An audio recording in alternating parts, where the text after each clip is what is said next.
নমঃ পার্বতী পতে হর হর মহাদেব। আমি স্বপ্না, আর আমি আজকে বৃহৎ শিব মহাপুরাণের চতুর্দশ অধ্যায়ের আজকে দশম পাঠ এবং একাদশ এবং দ্বাদশ পাঠ করতে চলেছি।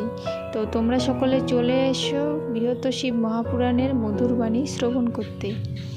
তো শ্লোকটি হলো, শিব পূজা বিধির বিশেশ্বর পরদেব জহসি সহসি নমস্ততে বরদাম মহাদেব দেবদেবং মহেশ্বরম।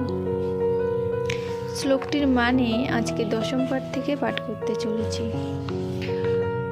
তো শ্লোকটির মানে হলো, সোমবারে মর্দন করিলে কান্তি লাভ, মঙ্গলে মরণ, বুধবারে লক্ষ্মী লাভ, বৃহস্পতিবারে দিন বেধি, শুক্রবারে শুক্লভে তৈলের মর্দনে, শনিবারে এই রূপে বারফল রয়েছে কথিত।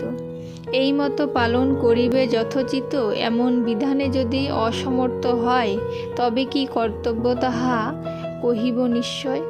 রবিবারে তৈলে পুষ্প করিয়া প্রদান, সে তৈল মর্দন করিবেক স্নান। বৃহস্পতিবারে তৈল নিক্ষেপ করিয়া, শুক্রবারে মাখো তৈল জলবিন্দু দিয়া, মঙ্গলেতে রজ দিয়া তৈলের উপর মর্দন করিয়া স্নান করো অতঃপর। কিন্তু নিত্য যাহাদের রয়েছে অভ্যাস, কিংবা সুবাসিত তৈলে নাহি কোনো দোষ, কিন্তু শ্রাদ্ধে গ্রহণ দিবসে উপবাসে আর প্রতিপদে তৈল না মাখো বিশেষে। গ্রহণ ব্যতীত অন্য দিন যদি হয়, সরিষার তৈলে কোনো দোষ নাহি রয়। উত্তরাভিমুখ কিংবা পূর্বমুখ হইয়া স্নান করো দেশকাল বিচার করিয়া। উচ্ছেদিষ্ট বা রাত্রি বাস করি পরিধান, উচিত না হয় কভু করিবারে স্নান। প্রথমত পাদোদয় করি প্রক্ষালন, যতন পূর্বক করিবে কাছমন। তদন্তরে তীর্থ সকলের আবাহন আর ঐকান্তিক চিত্রে করিবে স্মরণ। নিত্য স্নানকালে মন্ত্র করি উচ্চারণ, প্রথমে মস্তকে জল করিবে সেচন।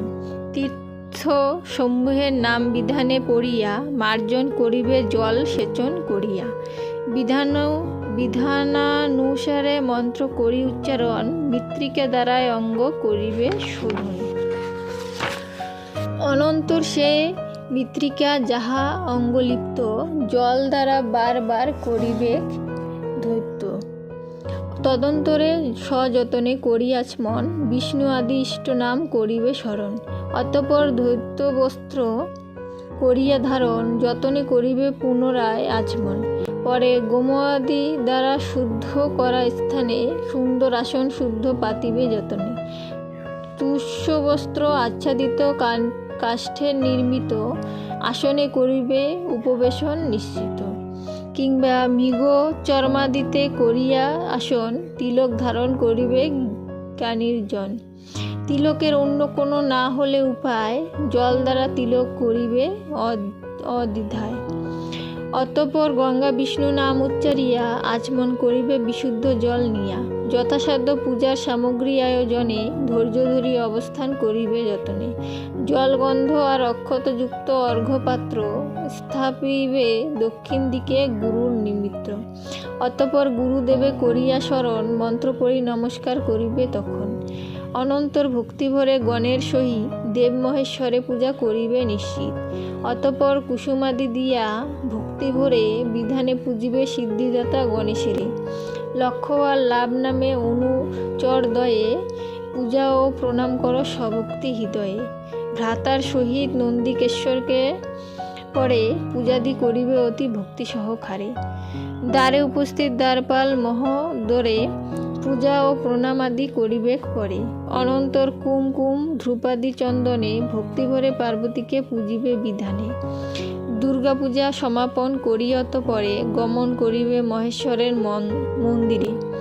গৃহমধ্য অবস্থিত মৃন্ময়ী রজতী কিংবা অন্য যে কোনো ধাতুর শিবমূর্তি ভক্তিভরে বিধিমতে করিলে পূজন, সকল দেবের পূজা হইবে তখন।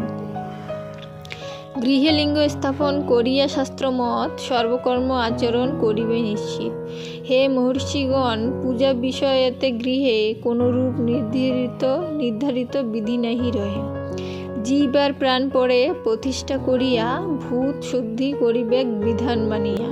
শিবালয় সংস্থাপন হইবে যখন দিকপাল সকলেরে করিবে পূজন। প্রতিদিন গৃহে মূল মন্ত্রের দ্বারায় শিব পূজা করিবে পরম শ্রদ্ধায়। সে গৃহের দ্বারপালগণেরে পূজিতে কোনো নিয়ম নাই জানিবে চিতে। গৃহে লিঙ্গময় মহাদেবকে পূজিয়া তাতে প্রতিষ্ঠিত দেবে পুজো ইষ্ট হইয়া। পূজাকালে মহাদেবে করিয়া আহ্বান অঙ্গের সহিত পূজা করিবে সাধন। এ বিষয়ে নির্ধারিত কোনো বিধি নাই, সাধ্য অনুসারে পূজা করিবে সদাই। শিবের সমীপে হিষ্টে করিয়া গমন স্থাপন করিবে এক বিশুদ্ধ আসন। হইয়া উত্তরমুখ বসিয়া তখন পুনর্বার যতনে করিবে আচমন। হস্তদ্বয় পক্ষালিয়া করিয়া প্রাণায়াম 10 বার মূল মন্ত্র জপ করো নাম। পূজার প্রারম্ভে 5 প্রকার মুদ্রায় দর্শন করাবে সেই মহেশ পূজায়। পরে সেই স্থানে দীপ করি প্রজ্বলিত, গুরুদেবে ভক্তিভরে প্রণাম করত। আজকে বৃহৎ শিব পুরাণের 14দশ অধ্যায়ের 10ম পাঠ, 11দশ এবং দ্বাদশ পাঠ এখানেই সমাপ্ত করছি। আর বাকি পাঠগুলো এরপর কয়েকদিন পাঠ করলে চতুর্দশ অধ্যায় সমাপ্ত হয়ে যাবে। তো সকলে চেষ্টা করবেন শিব পুরাণের এই মধুর বাণী শ্রবণ করার। আজকে এখানেই সমাপ্ত করছি। সকলে ভালো থাকবেন। ধন্যবাদ।